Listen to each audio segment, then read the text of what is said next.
Well, good afternoon and good morning, folks. Welcome to the CCS webinar series, How the Affluents Give. And my name is Tom Kassane, and I serve as a managing partner with CCS, and so joyful to be with three tremendous colleagues today. First, Shelley Good. Shelley is the Chief Development Officer at KIP, which is an extraordinary organization, nationwide network of charter schools for nearly a quarter of a century, making an enormous difference in the lives of so many children, students, and families. Bill Jarvis, and Bill comes to us, of course, as the Managing Director of Philanthropic Executive at Bank of America, who is a co-author of this report. Thank you, Bill, for joining us. And of course, to Dr. Una Osili, who is just one of the nation's foremost experts in the field of research and philanthropy, as of course she comes to us as the Associate Dean of Research and International Programs at Indiana University's Lilly Family School of Philanthropy. Today, we will take a deep dive into a long-awaited report that has been part of our sector for 15 years. This is the 8th edition of this particular report, typically published every 2 years. It was not published in 2020 because of the pandemic, and therefore we had people were waiting with bated breath, Bill and Una, for this report. And so thank you for the tremendous work. Those of you who have a copy of it will note that it's rather dense. It's extremely thoughtful.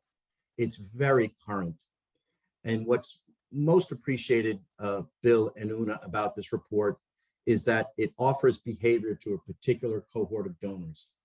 And so for the 1,000+ folks that are part of this webinar this afternoon and today, who are looking to understand this more fully, who are looking for solutions and really brilliant ideas to continue to understand how the affluent give in the United States, this is particularly opportunistic for all of us. And Shelley, thank you as a practitioner in all of this work to help us in your perspective of understanding the data and how you apply it, because of course, philanthropy is extremely catalytic to the work of KIP. So with that introduction, Bill and Una, if I could invite you to offer an executive summary of this report. And then as your moderator, I'm going to drill the two of you and Shelley on some questions. So be on your best behavior, put your thinking caps on. And then, of course, we're going to have a discussion and invite those who are participating to offer some insight as well as some questions in the chat. So we're depending upon all of you, the participants, to be actively engaged in this conversation, challenge us, enlighten us, and inspire us as well. So I'll turn it over to Bill and Una, and thank you so much for your tremendous leadership and co-authorship of this report. Welcome, everyone. It's such a pleasure and an honor to be with all of you. And I also want to thank CCS for convening and hosting us today.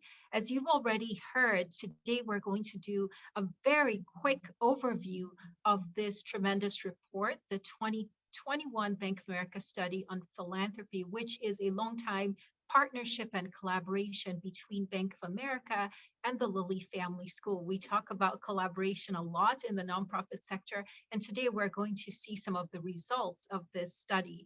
Now, there is a lot of material to cover. We do not have a lot of time, so we're just going to give you some of the highlights, but keep in mind the executive summary is available as a digital article. There are 2 of them that you can access, and the entire report is also downloadable, available on our website. So with that, let's get started. And here's the really big picture. I'll be presenting with my colleague, Bill Jarvis. And I just want to start by providing a quick overview of the methodology for today's presentation. Keep in mind, there are very few studies like this.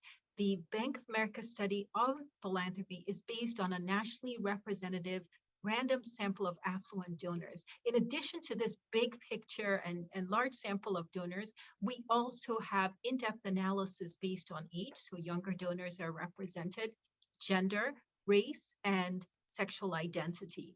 To qualify for this study, so to be included, households, in order to qualify, have an annual income of more than $200,000 and or net worth of more than $1 million, excluding the value of their primary residence. Keep in mind, though, that is just the qualifying threshold to be in the study. In actuality, the average net worth of our households is $31 million, and average annual income is well over $500,000. So we're really getting the top 5% of our nation's population. And as many of you know in this study, high net worth households, affluent donors, disproportionately contribute to philanthropy in America and contribute to many of the organizations that serve across many different subsectors. So today we're going to learn not just what these donors are doing, but also a deeper dive. As we know, our high net worth population is more diverse than it's ever been. In addition to the general population that we know about, we have a large number of women that are playing a highly visible role in the philanthropic sector. Mackenzie Scott has certainly made the news in 2020, 2021, and 2022, but women increasingly account for a growing share of the population in the philanthropic sector. And not only are they contributing, but they're also taking leadership roles. In addition to the role of women, we have generational change with many more younger donors. And the diversity of high net worth donors is not something that we can ignore anymore. And in this partnership, we've really taken a lead to highlight the role of diverse donors. African Americans, Asian Americans, Hispanic, and LGBTQ donors are all have always been a part of the philanthropic sector. We want to make that clear, but for a long time have not necessarily been represented in a lot of our reports and our research, and we've really sought to make a change in that dimension as well. Moving on, I'd like to just give you an overall picture. In this report, one of the key findings, and probably the one that I want to highlight, is despite all the challenges that took place in 2020, this study does reinforce and affirm that high net worth donors continue to give.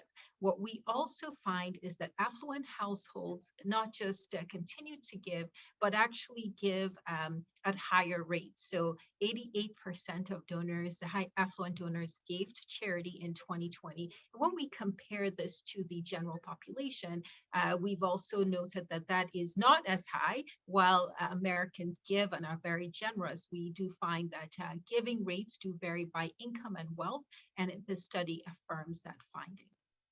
Now, moving on to the next slide, I'd like to just point out that one benefit of the study, and actually something that we can all certainly celebrate, is that over time, affluent households in America have maintained a very strong commitment to charitable giving.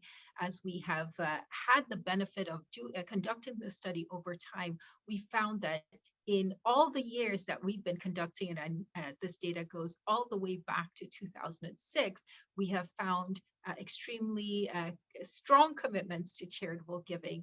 And in the last few years, you can see that those giving rates were maintained despite a global pandemic, despite an economic crisis, and many other changes, including our racial and social justice movement. We did see this reinforced commitment to giving with that high rate of 88%. I would like to note that there is variation by the type of cause. You can see that giving to secular causes is higher than giving to religious causes for the affluent population, and that these these patterns have remained over time. They've held steady, and that actually points to two things. One, the commitment that I've already mentioned, but also increasingly the strategic nature of giving for affluent donors. Now, moving to the next slide, one question that we get often is, yes, there's a strong commitment of affluent households, but where does their giving go? What do we know about the destination of charitable giving? And here there's some very important takeaways. The number one category in terms of destination of high net worth and affluent giving, the basic needs subsector, is the highest rate of giving with 57%. But we also note increasingly that high net worth donors are giving to the environment, 20%, international causes, and one category that we measured for the very first time racial and social justice, with nearly a quarter of the affluent population giving to a racial or social justice cause. In addition to these areas that I have mentioned, I do want to highlight that affluent households do tend to give perhaps very differently from the rest of the American population, with arts and culture organizations, health and education being among some of the leading destination areas for affluent donor giving. Moving to the next slide, we often talk about the expansion of giving, especially in this COVID and post-COVID era, where households increasingly are using all of their resources to give to the causes that matter to them. It used to be that we talked about time, talent, and treasure, but in today's economy, in today's landscape, we're seeing donors use all of their resources, their voice, their advocacy, but also their networks, their ties to advance the causes that matter to them. So giving of time is also extremely valuable in this landscape that we're in. And one surprising finding, at least to many of us who've been involved in this work, is despite the challenges of 2020, we did find that a third of affluent households reported volunteering. And the average number of organizations that they volunteered for is 3%. What this tells us is that many nonprofits are increasingly experimenting with new ways of engaging potential volunteers. Some of that may be virtual. And so they're really an expansion, not just in the giving vehicles and the giving tools, but also in the mechanisms and the models that nonprofits are using. So, and underneath this story is one of resilience and creativity, where nonprofits are providing these new opportunities for their donors to engage.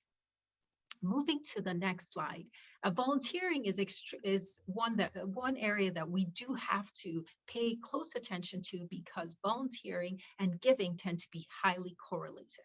We're not saying there's a causal relationship, but certainly when we look at volunteers, they tend to give sometimes 3 times as much as people who do not volunteer. And when you look at the average gift by volunteer status, you see here that while non-volunteers are giving close to about $10,000, volunteers are giving double that in this particular study. So keep in mind, volunteering can be a portal. It can also be a way of engaging donors. And despite the challenges of the environment that we're in, there's still new ways that nonprofits are not just seeking to engage potential volunteers, but successfully building relationships with them. And now, as we turn to giving during the pandemic, one of the questions that we went into the study asking is, how did the pandemic affect giving? What we found is that the pandemic not just provided new opportunities and new ways for people to give, but also reinforced a lot of the commitments that we already saw in previous studies. When we look at how people gave, we saw that about half of households gave in both traditional and untraditional ways. So when we talk about an expansion in giving, this meant that some households gave to charity, but others gave to individuals, to businesses, supported friends and family. And so when we think about giving in this environment, there's so many new ways that donors and potential donors can support the causes that matter to them. On the very next slide, and at this point, I will just say one last thing and then turn it over to my colleague, Bill Jarvis. We asked how the pandemic might affect household giving going forward. And here you can see that there's still a lot of uncertainty out there. For some donors, they do not expect that there will be a long-term impact on their philanthropic giving. But for some others, we do see that there has been a shift where they're becoming more targeted and more focused in the areas that matter to them. And in particular, we did see much more of a move towards issue-based giving. And so that is a hint of that many more donors are picking the issues that really matter to them, whether that's climate, racial equity, inequality, education, and they're focusing their giving in those particular areas. We're also seeing a change with many more donors seeking to give in a less restrictive manner. So those are just some quick highlights. And at this point, I will turn it over to my longstanding colleague, Bill Jarvis, to share more insights from the study.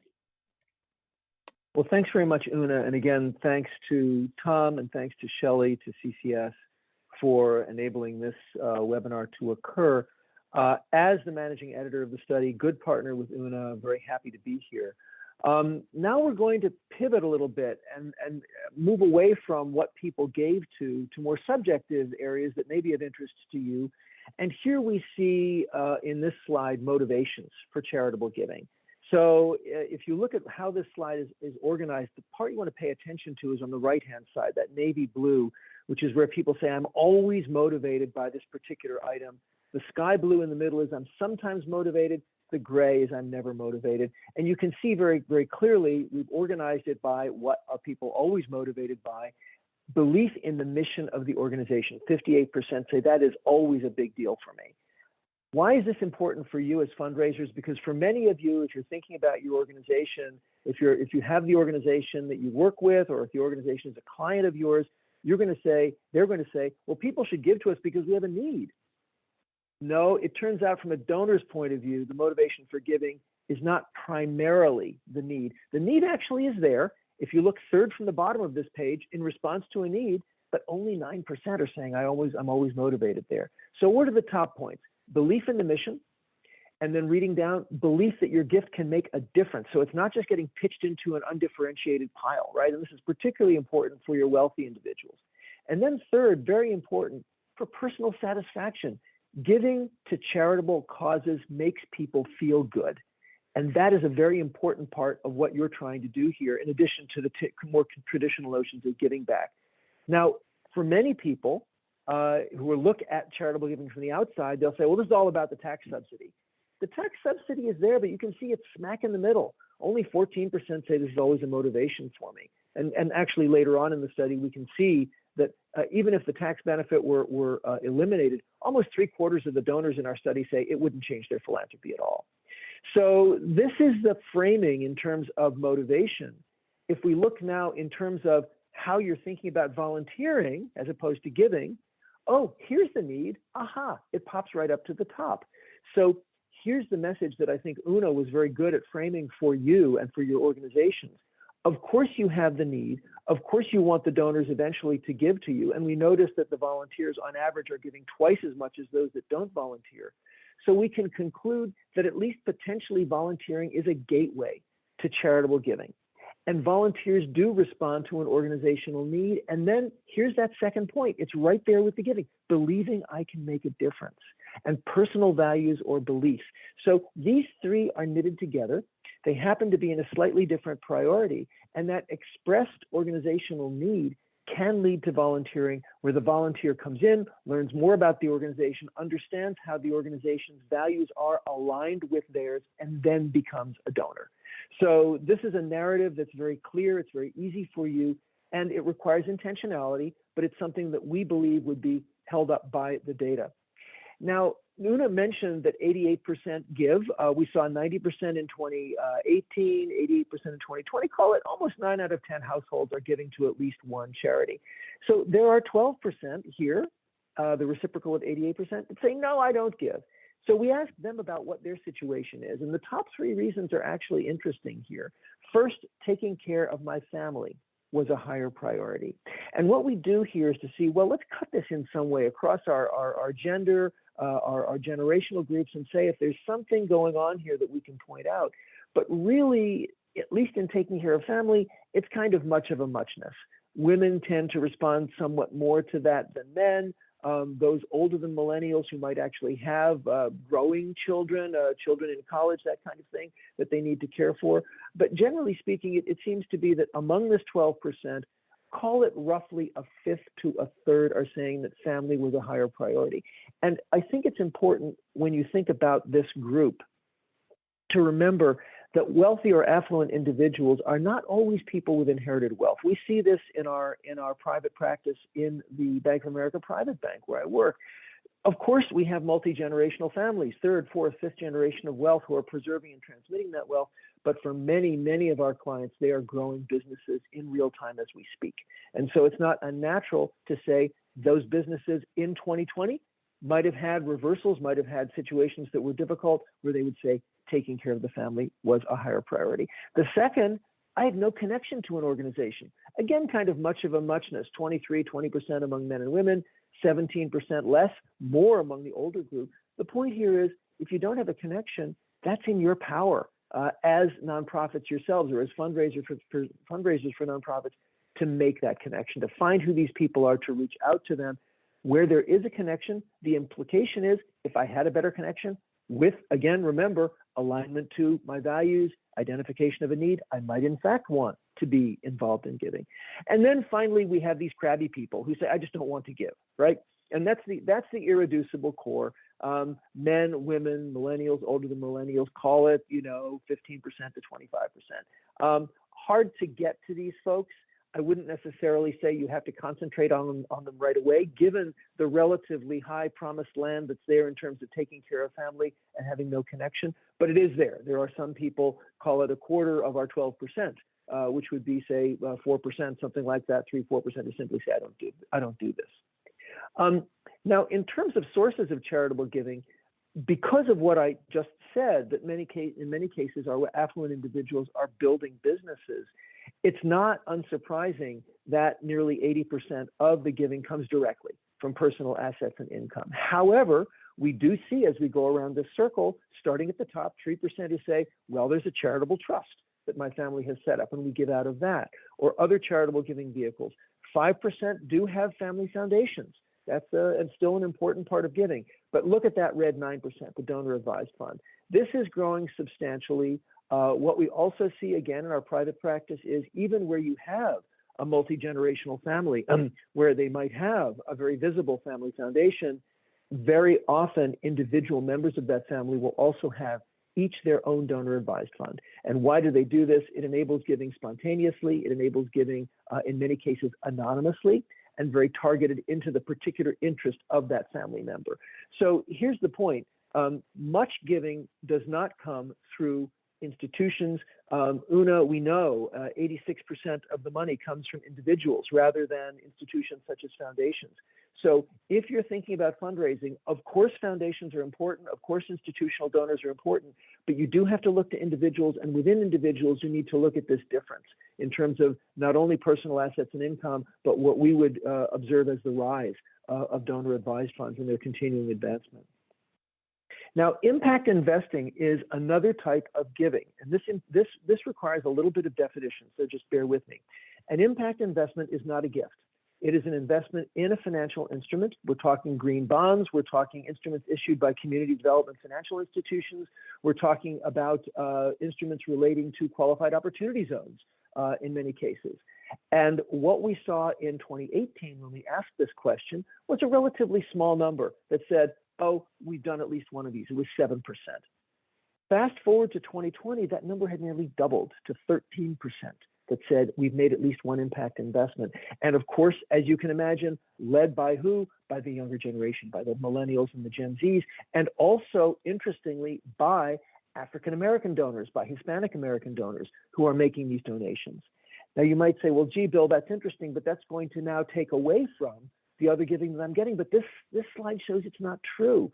For that's blue slice, nearly 60% say our impact investing was in addition to our existing charitable giving. Another 36% said, yeah, it was in place of some, but not all. So this is an important part of the landscape that's coming up. It's something that requires a little bit of structure, but something you need to be aware of, because particularly among your donors of color, particularly among your younger generation donors, it's something that is actually occurring. I'm going to wind up here by a couple of very general observations, and then we're going to turn it to Tom for your questions, answers, and discussion. But in terms of asking what issues matter to donors, this is very aligned with those three areas that we saw. We saw giving to basic needs, food, clothing, shelter. We saw giving to religious organizations, bearing in mind that religious organizations are often themselves vectors for the distribution of basic needs. We saw giving to healthcare, we saw giving to education. And so as you can see on this list, education, healthcare, climate change coming in here, sure, poverty, income inequality, and so on are very, very important.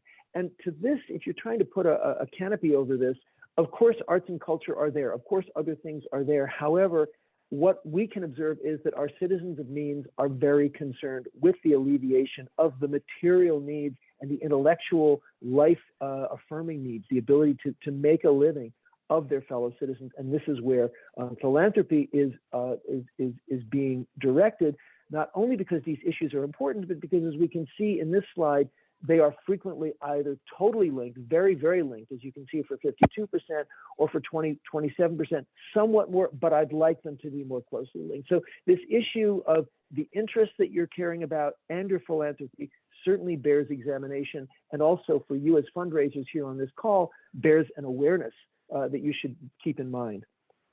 Finally, before I hand it back to Tom, this is where we always conclude. In every survey, we ask our affluent participants, what types of institutions in our society do you have confidence in to solve social problems? And we give them a choice of small local government, state government, federal government branches, religious institutions, businesses, and so on. And as you can see here, we have both 2018 and 2020, 2017, 2020, always at the top are nonprofit organizations, a great deal of confidence or some confidence, followed by individuals. So our affluent population has a great deal of confidence in the ability of the nonprofits that you work for or raise funds for to solve social problems. On the one hand, that's a pat on the back, but on the other hand, it also places a responsibility on your shoulders for alignment, for transparency, for understanding where their needs and goals are really playing into the philanthropy that they practice. And so with that, from Una and myself, I'm going to turn it back to Tom. Thanks, Tom, and let's have a robust discussion about this. Bill, thanks so much. Stop sharing my thank screen you here. also. Appreciate this very much. And, obviously very enlightening, and obviously encourage folks to really deep dive into the document, which we'll share.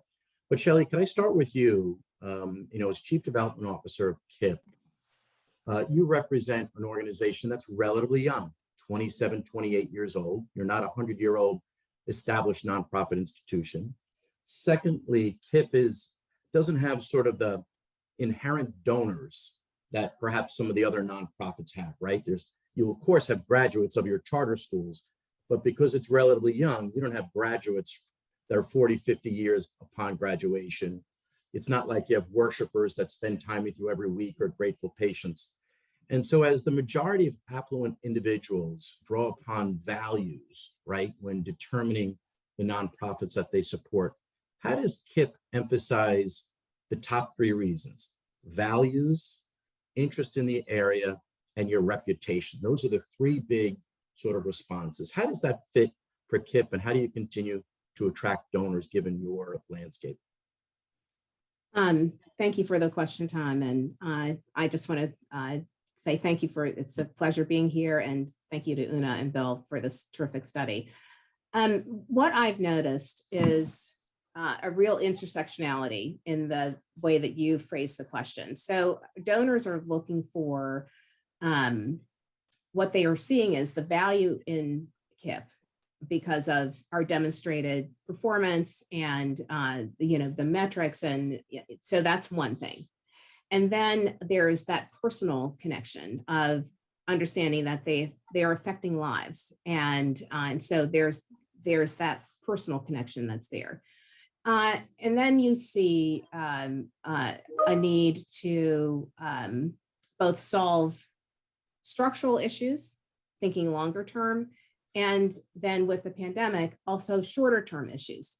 Are young people persisting in college? Do they need microgrants to continue? What has happened in the shorter term? So there is real intersectionality when I think of the donors who are giving to KIP, those who have given traditionally, and then those newer donors who've come in the door because of the pandemic, who may not have been in the charter reform space, but are interested in what's happening in their communities. And because this has been a shared collective moment that all of us have experienced.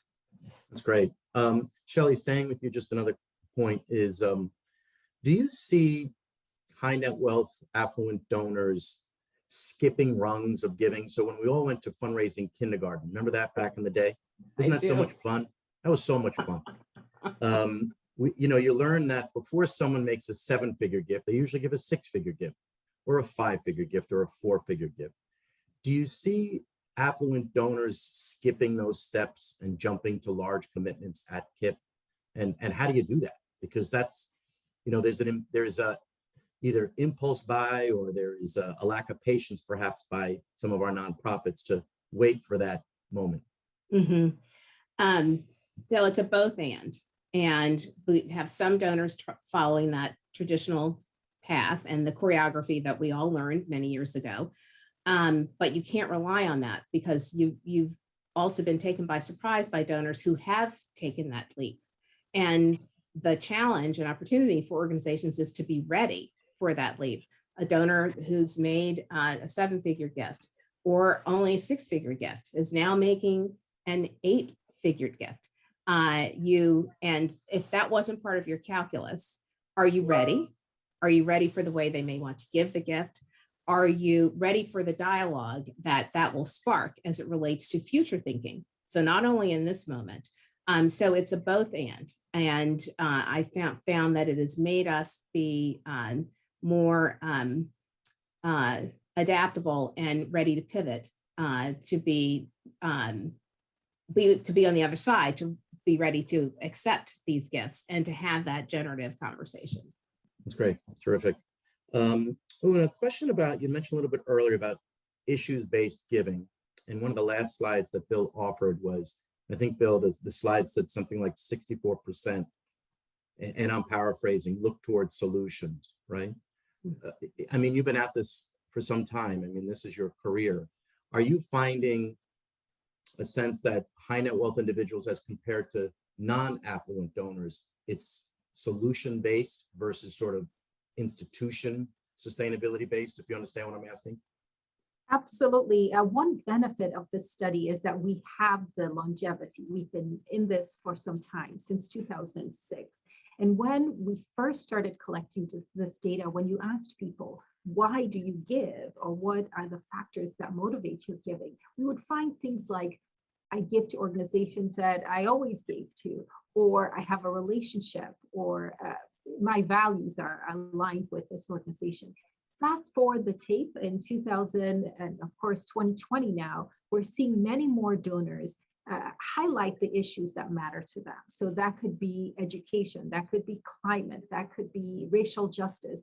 And now it's basically half and half. So more people are saying issues are driving their giving and not so much they've always given to this cause. It might have been I always gave to my local organization, but now I'm picking organizations that are working on the causes that really matter to me. What does this mean for nonprofits, for fundraisers, for CEOs and leaders?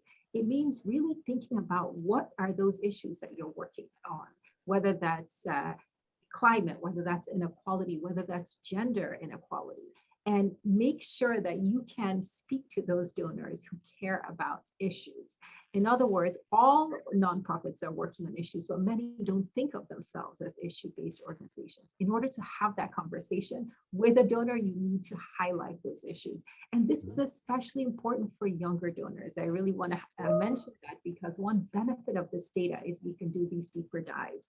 And younger donors, when we look at that split, sort of value-based versus issue-based rises to the top. So when engaging with the next gen donors, as we call them, being clear about those issues that really matter and being able to have those issue-based conversations. And there's so many ways to go about this. And I'm really excited to see organizations of all different types working on questions like racial equity and racial justice.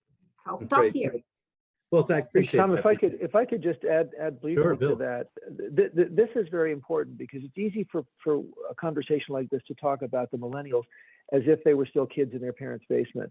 First of all, these are people who qualify for the income and asset threshold, okay? So they're successful. The leading end of the millennial generation is turning 40.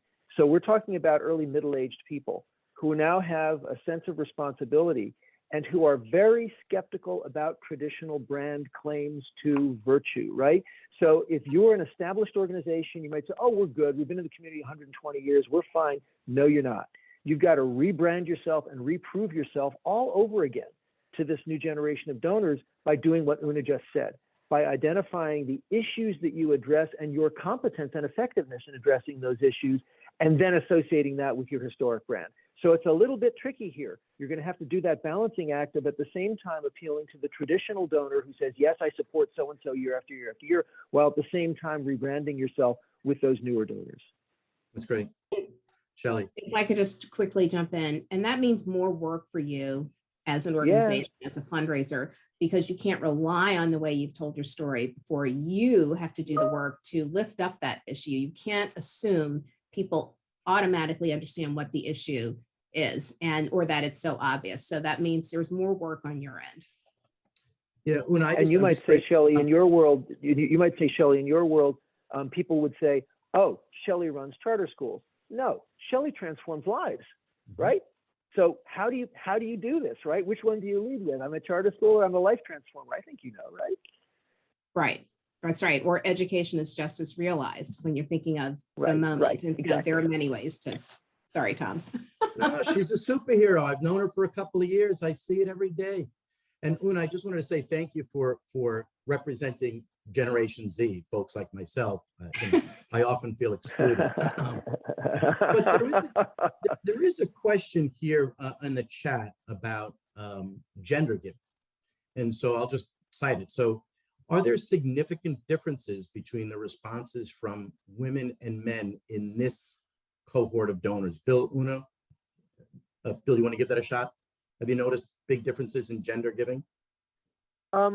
We don't have the slides today that we showed you, but of course we do these slices. It's nuanced, okay? So we said 88% of overall in this population give. Among households headed by women, it's 92%, men 86%. So slight difference in women's giving. In terms of volunteering, again, 33%.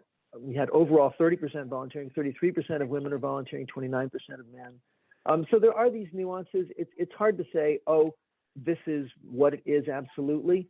In terms of the impact investing, there's virtually no difference, 13, 14%.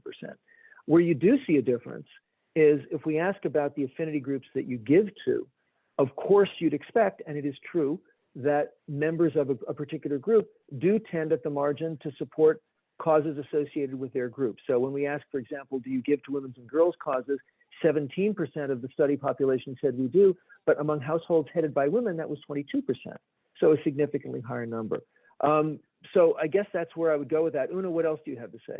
Yes, I would just add that overall, so if you take all this data together, you will see that women are very committed to giving, but they want to give in different ways. So impact really matters more to women.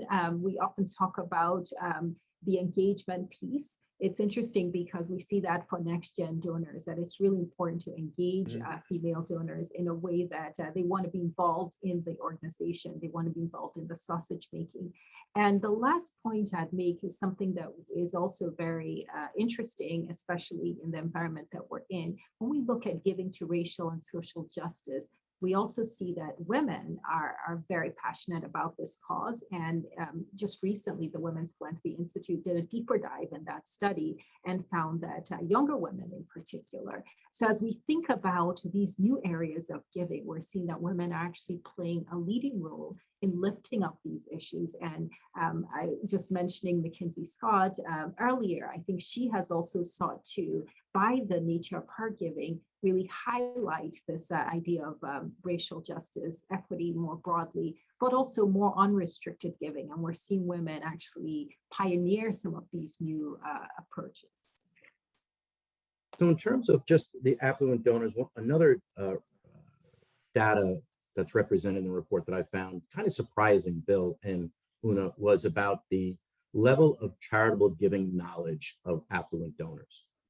And there is a report that the folks who will get will see that a sizable share of affluent households rated themselves as novices. Almost half of the folks who are in this category as novices. That surprised me because I was under the impression that perhaps they have more access to information, or they've studied philanthropy more, or have a deeper understanding of how to give. Yet at the same time, I believe the report also suggests that a larger percentage of those who are knowledgeable give because of impact. Bill or Una, any reactions? Were you surprised by that, or is that something that was anticipated? can start, but also let Bill jump in. I think that presents a real opportunity because so many households are giving, but there's a gap in terms of their knowledge. There's a real, I think, maybe hunger and interest in learning more about giving, and we're seeing that being manifested. So just as to give you some data points, 5% would rate themselves as expert. But when we look at those who are more knowledgeable, we find that those who are more knowledgeable actually get more satisfaction from their giving and are more likely to monitor the impact of their giving. So there's this sort of continuum where the more engaged you are, the more satisfaction and fulfillment you derive. And I think here, just turning our attention to all the nonprofits who are on the call today, this is the real opportunity to really provide donors with that information and give them the tools, allow them to collaborate in a way that they can really gain the maximum joy of giving and fulfillment from that experience. Bill, over to you. Sure. So you're right. A little less than half say we're novices, a little less than half say we're knowledgeable. And these are self-defined categories. We just say, how do you rate your expertise in terms of philanthropy? About 5% say, oh, I'm an expert. So what's going on there with the 5%? We do see differences in our subgroups. So for example, in Black African Americans, it's not 4 or 5%, it's 15% of our survey group of wealthy Black African Americans say we are experts. In Hispanic Latino, it's 7%. In LGBTQ+, it's 10%. So I actually inquired, we gave some private dinners before the pandemic with Black African American philanthropists, and the results of this question were the same in 2018, very similar. So I said, well, can you tell me what's going on here? And the response was, Bill, we have to become experts. We can't simply pitch a check over the transom and say, oh, now we're done. We need to be sure that we understand what's going on. And when we think about the metrics of what's going on, there are some areas that are definitely there. Una referred to one: monitoring or evaluating the impact of your gift. Okay, experts do that at a much higher rate than the other two. Planning or having a giving vehicle. Again, experts do this much more frequently. And then finally, Una, to your point about satisfaction, feeling that the giving that you've done is having its intended impact. And again, experts rank much more highly on this. What's the relevance of this seemingly academic discussion for those of you who are here on this webinar? It's that experts give more than twice as much as novices and substantially more than those who categorize themselves as knowledgeable. Why am I telling you this? Because it's in your power to create experts. You can create experts by helping them to monitor and evaluate the impact of their giving. You can create experts by understanding whether there are giving vehicles that would make sense for them. You can create experts by helping them to understand the impact of the gift they've made. And that's not causative, as Una said, but we see there is at least some kind of correlation here that seems to hold up. So you're not just doomed to have this 5%. You can take those people who are knowledgeable and move them into the expert category. And if they have that alignment with values, if they have that confidence in you, you may get extra money out of it. That's great. That's great. Thank you for that, And Bill. Tom, if Shelley, I could you just wanna add here that Please. it's an opportunity, as Bill mentioned, for you to bring people into the discussion and to never assume that everyone's an expert. And remember that you are talking to people, you're helping them realize their philanthropic dreams. So they may have a philanthropic dream and you want to be a part of that values discussion. And then what you do fits in. So you're creating experts on a journey. And I've watched this as people have become more expert, but initially is that they have a vision, they've been inspired, and you can be a part of that process. So again, more work on your end. So always be listening and cued into where donors are. Shelley, let me ask you as a practitioner here and to offer advice to the other colleagues that are participating in the webinar. How do you avoid an overdependency on pursuing affluent donors, right? They just don't show up, right? So there are various types of nonprofits on this webinar: big, small, urban, suburban, huge budgets, small budgets. Give some advice on managing expectations for an emerging nonprofit where perhaps board members and chief executives are like, give me that $1 million gift. Like, how do we avoid an overdependency on this? I think that it's a good reminder here about the basics of fundraising and that you are building relationships, that you are thinking of the longer term, that you are thinking of pipeline development, so that if you have a robust annual fund pool and you're looking at mid-level donors, do you have a plan to move them into a major gift category? And what does that mean for you? In actuality, are you being diligent and systematic in how you're thinking about that cultivation? Are you doing a check on how you're talking to donors, how they're receiving your messages? What is resonating? Because you can't make the assumption that everything is working for everyone at the same time. I think that it means you are constantly questioning what is effective. So if something has worked well, can it work in a better way?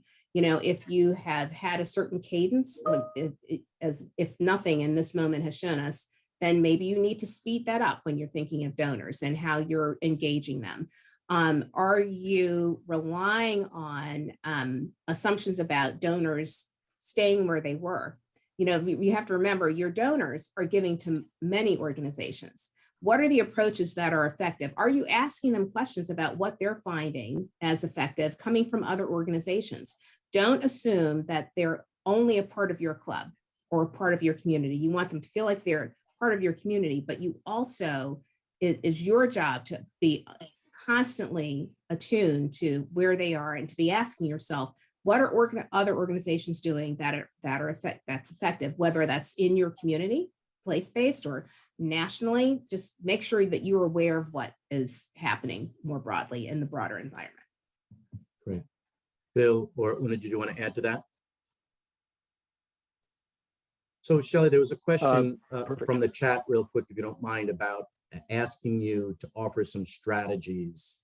So how to, quote, create those experts that you mentioned previously. So how do you create those experts? I think transparency is key to creating those experts, and to clearly demonstrate that this is a shared journey, because they're learning from you, but you're learning from them about what matters. So, we all have a lot of data, but, how does that data resonate? And so you are on a shared journey with someone, and with humility, and I use that word intentionally, because you are humbly learning from your donor and they are learning from you. And you need to create a space where they feel welcomed and a part of being on that learning journey with you. And you want them to understand the difference between overpromise and the reality of what change looks like, both sustainable change, short-term change, and to always be honest about what is possible. Share the things that have worked, share the things that have not worked. And so that's how you start to create that partnership, and you are co-learning and co-leading with your donors. Okay, thank you for that, Shelley. Bill and Una, there's a couple of questions in the chat about restricted giving versus unrestricted giving, and there's a data point, Bill, right? So by the way, anytime you mention the word unrestricted giving, there should be like a song behind it, like angels and cellos, right? But there's a couple of questions. So one is, how do you promote unrestricted giving, right? At the same time, addressing specific impact giving. Another question tied to that is, are high net wealth donors immune to this appeal for flexibility, right? For the nonprofit to remain flexible in this particular space. Any comments, Bill or Una, on sort of threading that needle? Bill, do you want to start? And I'll jump in. No, okay, all right. I'll jump in. It's okay. So actually, I mean, you could have pitched it a little better, Tom, but not much better. Let's put it that way. Okay. Of course, many of you probably know me from the work I've done in endowment studies over the years. So if you look at colleges, universities, the Nakubo study, Council on Foundation study, these other studies that I edited over many years, the unrestricted portion of those endowments was usually no more than 20%. And so 80% of your donations would be coming in some donor restricted way. And of course, we know that unrestricted is gold, right? It's the part that you can use genuinely for the operating expenses. So along comes the pandemic. and we actually asked this question. We particularly with respect to donations in the pandemic to institutions of higher education, healthcare, and arts and culture. And what we saw was that high net worth donations in the pandemic, that proportion was flipped on its head. 80% was in fact unrestricted for purposes of general operations. Why, Tom? Because they loved the organizations. Shelley, they loved you. And if they didn't give that unrestricted money, there was a good chance the organization would close because it had closed to the public. Revenues weren't coming in and so on and so forth. So to the point here, that then goes to this question, which is Shelley's point. This is a dance. This is a relationship. It's transparency. Now you've got to go back and say, thank you for that unrestricted gift. Here is what we did with it. Here's how we're coming out of this horrible environment that we've been in. And ta-da, here is why we would like you to continue to give on an unrestricted basis, because we hope you trust us with what we did with your unrestricted gift in the pandemic. So it's a demonstration effect, as it were. We don't know. I mean, Una, please speak in a minute. You may have more information than I do, but we don't really know at this stage whether that was just a one-off or whether you're actually now starting to condition these crucial donors to do this support for general budget, which is very, very important, particularly for organizations that have capital maintenance issues, that have campuses that need to be fixed or facilities. So Una, over to you. Please amplify what I just said. I would just say this is a moment that we have not seen before in the philanthropic sector, where donors at all levels, certainly the high net worth donors, understand the need for flexibility, understand the need for unrestricted giving. They've seen the pandemic really shift where organizations need to invest. And they also have increasingly, you saw that number, trust and confidence. We've seen that the nonprofit sector is the sector that actually ranks the highest in terms of trust and confidence. So this is the opportunity. I think donors are now more aware of the need for unrestricted giving, but there's an element that nonprofit leaders control, and that's the trust and the accountability. And the call to action here is to continue to build those authentic and trusting relationships so that you can have those conversations with high net worth donors about the need for unrestricted giving. And that is, I think, once you build that trust, it becomes much more straightforward to start to talk about where the opportunities are to make transformational gifts. And that's where donors are really excited to see how their gifts can make a difference. So if I had one sort of word of encouragement and advice here, is just to say, this is a time where you can have that conversation. Maybe you couldn't in the past, but take that step to build the trust, to build the understanding by providing the accountability and certainly authenticity so that you can continue, not just during the pandemic, but even beyond, to build that unrestricted component, because we know how important that is now. Right, right. And so if I can take up that one word that Shelley used, just to put another bow on this. Shelley, you used the term investment. Particularly among the younger generation of donors, philanthropy is not simply giving, it is this investment. And when you make an investment, you watch it, you want to know what its results were, you want to understand what its effect was, you want to have it come back to you. So that's another way of thinking about this unrestricted giving. It's not simply pitching into an operating budget, it's understanding how that then comes back to the donor. Yeah, and Bill, you can argue that unrestricted giving is the number one impact for that organization. Shelley, if you could add one commentary, and then I have one final question for Una, as we know the sand's coming out of the hourglass. But Shelley, please comment on what Una and Bill just noted. Sure. I think an important word here is trust, because you must demonstrate how your money was effective and why their money was effective. So that's one thing. And then in helping to shape a vision, unrestricted funding is so important, not only because it gives an opportunity to pivot, but you also need to help to shape the vision, to say there isn't enough restricted funding to get us to that big vision. Depending on your organization, restricted funding is wonderful. We receive restricted funding, but if you're thinking big vision, you need those unrestricted dollars too. And that is for you to show what that intersectionality is and why you need unrestricted funding, while also understanding that you're responding to donors' interest that may be more specific, but it's up to you to share that story. It's up to you to share that story. Una, final question for you, if you don't mind, which is, how would you encourage the 1,000 or so folks that participated here today to use this document? So we've spent some time that the report talks about the knowledge of donors. How do we continue to offer knowledge to our CEOs, our other executives, our board members? How would you encourage the practical application of this report? Absolutely. I'd just like to say that this is a time of tremendous uncertainty and change. Everything seems to be different around us. What has been our guide in this fast-changing landscape has been data. And this study is not just valuable because it provides real-time data about giving, about volunteering, about motivations, but also it gives us the opportunity to create that vision. You've heard not just the high-level data points, but understanding the why, the motivations, the vision that donors have.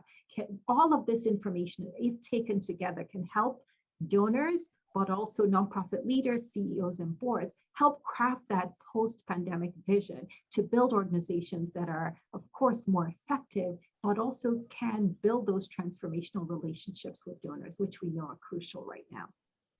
That's great. Una, thank you so much for your wisdom.